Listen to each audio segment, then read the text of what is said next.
इसलिए जब वो वक्फ अमेंडमेंट बिल लाएंगे भरपूर चर्चा होना चाहिए। इसलिए तो जेपीसी बना करके इस बिल को रेफर किया गया है। आज तक हिंदुस्तान के इतिहास में इतना व्यापक चर्चा किसी बिल के ऊपर में नहीं हुआ है। आज तक का इतिहास में जितना जॉइंट पार्लियामेंट्री कमेटी बनी है, किसी भी सब्जेक्ट पर इतना बारीकी से व्यापक चर्चा नहीं हुई। 97 लाख से भी ज़्यादा मेमोरेंडम, रिक्वेस्ट, सजेशंस रिसीव किया है। तो इससे ज़्यादा वाइडर कंसल्टेशन और क्या हो सकता है। और तब जा कर के वक्फ अमेंडमेंट बिल को फिर से हम पार्लियामेंट में लेके आ रहे हैं। तो इसमें पूरा तरीके से रूल के मुताबिक प्रोसीड्योर को मेंटेन करते हुए संवैधानिक प्रक्रिया है, हम पूरा मेंटेन कर रहे हैं। तो जिसको जिस पार्टी का भी मत रखना है पार्लियामेंट में रखिए। हम 2 घंटे, 3 घंटे, 4, 5, 6, 7, 8 घंटे देर रात तक अगर चर्चा करना है, हम चर्चा करने के लिए तैयार हैं। हमने अपने तरीके में पार्लियामेंट्री मिनिस्टर की ओर से भी मैं कह रहा हूँ कि हमारे पार्लियामेंट के फोरम में, पार्लियामेंट के फ्लोर में नियम के तहत जो जितना बोल सकता है बोलने का पूरा आज़ादी है। इसलिए मैं अनुरोध करना चाहता हूँ, बाहर से हमने पूरा व्यूज़ ले लिया है, मेमोरेंडम्स, रिप्रेजेंटेशंस पूरा कलेक्ट कर लिया है। अब जब बिल पार्लियामेंट के अंदर चर्चा होगी तो पूरा इसको बारीकी से चर्चा होना चाहिए। एक एक प्रावधान, एक एक सेक्शन और उसमें जो क्लोज है, हम क्या क्या चेंजेस ला रहे हैं और क्या क्या पुराने को रख रहे हैं, इसका बारीकी से चर्चा होना चाहिए। और एक एक पॉइंट का हम जवाब देंगे, लेकिन चर्चा तो होना चाहिए। हंगामा से कुछ नहीं होता है। इसलिए मुझे ये पिछले 2-3 दिनों में जो देखने को मिला, इससे बिल्कुल अच्छा नहीं लगा।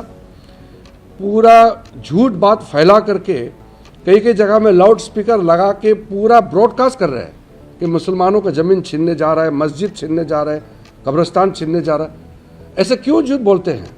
वो जो बोलने वाला लोगों का चेहरा भी पहचानी है, क्योंकि CAA जब लाया था तब भी यही झूठे बातें इन्होंने किया था कि CAA लाएंगे तो मुसलमानों का अधिकार छिन जाएंगे, नागरिकता छिन जाएंगे, मुसलमानों को देश से बाहर कर देंगे, ऐसा बोला है।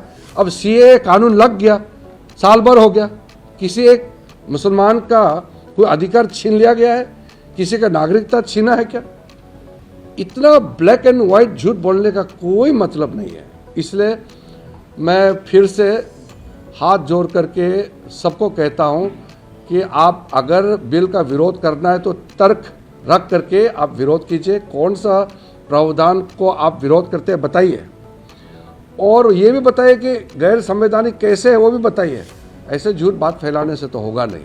तो मैं आप लोगों के माध्यम से भी फिर से मैं कहना चाहता हूँ, आज ईद का दिन है, झूठ बिल्कुल नहीं बोलना चाहिए, चाहे वो मुसलमान हो या गैर मुसलमान हो।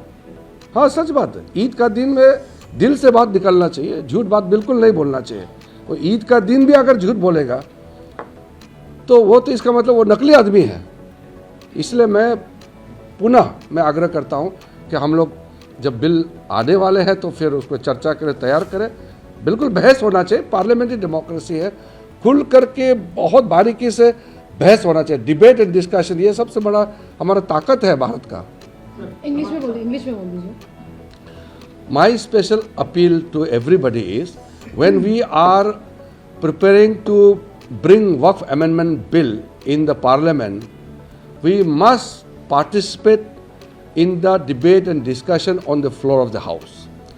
Outside the Parliament, a record numbers of deliberations, consultations have taken place. JPC has gone on record to have the widest ever consultation process and highest ever representations being received in the history of democratic India. No other committee has gone so deep. So government has, with a very open heart, referred the Waqf Amendment Bill to the Joint Parliamentary Committee.